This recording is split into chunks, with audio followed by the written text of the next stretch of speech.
Bonjour, bonjour. Moi, c'est Monsieur Kamdem Samuel Joël, technicien supérieur en élevage, travaillant pour Africa Contractor. Merci, Monsieur Kamdem. Alors, chers abonnés, ce matin, nous sommes dans notre département porcicole et ce que vous voyez ici, là, nous sommes en train d'étendre nos loges. Donc, c'est-à-dire, nos petits porcelets vont quitter la maternité pour venir ici. Et de l'autre côté, là-bas, vous voyez les filets, là, ce sont les étangs piscicoles. Ok. Ce matin, on a une activité à mener chez nous, sur nos porcs. C'est vrai qu'on a déjà commencé à prendre certains de la maternité pour les envoyer ici. Monsieur Kamdem va d'abord d'entrée de jeu nous présenter son matériel. Et il va nous dire ce qu'il va faire ce matin. Parce qu'il faut que vous aussi, vous le sachiez. Pour que dans vos élevages de porciculture, que vous puissiez réussir à tous les coups et surtout à coup sûr. L'Afrique compte plus d'1,5 milliard de bouches à nourrir chaque jour. 60% de projets agricoles et d'élevage meurent après 6 mois d'existence seulement. Mais pourquoi? D'après la Banque mondiale, ceci serait dû à un manque de formation des propriétaires dans ces domaines. Alors, si tu souhaites investir dans l'un de ces secteurs et surtout gagner beaucoup, mais vraiment beaucoup d'argent grâce à ton projet agropastoral, ceci te concerne. Nous mettons à ta disposition des formations de qualité et sur mesure dans les domaines de l'agriculture, de l'élevage, de l'agroalimentaire et de la provenderie. Attention, ces formations sont disponibles en ligne, mais aussi en présentiel dans nos sites de Côte d'Ivoire et du Cameroun. Pour toute information, contactez le +237 658 58 36 56. Ne perdez plus de temps, contactez-nous dès à présent.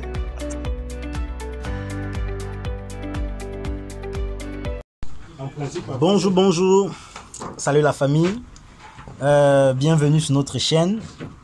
Là, on a 3 mâles devant nous qui sont un peu pas très bien portants. Et on va vous montrer comment prendre soin de vos bêtes, même chez vous. D'entrée de jeu, permettez-nous de vous présenter. Bienvenue sur Africa Contractor. Sur cette chaîne, nous parlons d'agriculture, d'élevage et d'agroalimentaire. Abonnez-vous pour ne pas rater des vidéos qui vous concernent l'agro-pastoral. Et surtout, partagez au maximum cette vidéo. Pardon. Ce matin, je suis accompagné de mon collaborateur, M. Kamdem. Nous sommes là pour apporter un traitement à ces porcs.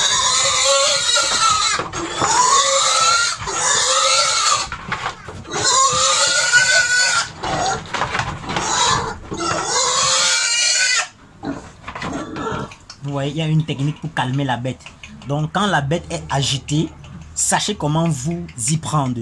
Je l'ai dit, et surtout, ne voyez pas comment on injecte comme ça, vous partez essayer chez vous. On n'injecte pas au hasard.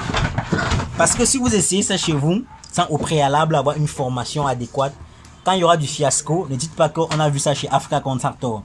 Pour pouvoir injecter les bêtes, il faut au préalable suivre une formation.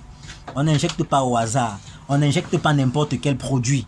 Donc, faites très attention. Regardez bien, c'est la stratégie qu'il utilise pour vermifier. Monsieur Kamdem, vous pouvez expliquer? Oui, bon, ça c'est ultra cutané. Puisque au niveau du cou, après le cou, il y a de la chair. Il faut l'introduire net au niveau du cou. Voilà. Et vous avez remarqué qu'il a... C'est pas brutalement qu'on insère le produit. Il faut toujours avoir un calendrier des traitements dans vos loges ou alors dans vos fermes. Il est important de savoir quand est-ce qu'on fait quoi chez l'animal. Que ce soit les apports en vaccin, que ce soit les vermifuges, que ce soit les vitamines et bien d'autres. Donc, il faut toujours avoir une main courante à la ferme. Bon, du coup, on va reprendre l'action qu'on a menée tout à l'heure pour ceux qui n'ont pas bien vu ou qui n'ont pas compris. La répétition, c'est la maîtresse des études. Vous allez voir M. Kamdem en train de refaire. Il a dit, c'est 3 milli, c'est ça?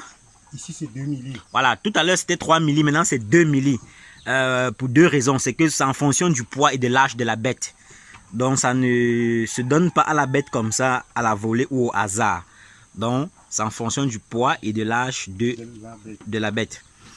Et on vous a montré comment est-ce que on injecte. Mais sachez aussi que ça se fait pas au hasard. Il faut apprendre à injecter, à reconnaître la partie qui est au bas de l'oreille qu'il faut injecter. C'est pas au hasard. Donc, ne vous hasardez pas à aller injecter vos bêtes vous-même. Prenez la peine de vous former à cette activité-là avant de le pratiquer. Vous voyez que là, ça demande du tact. Il faut flatter la bête. Vous voyez?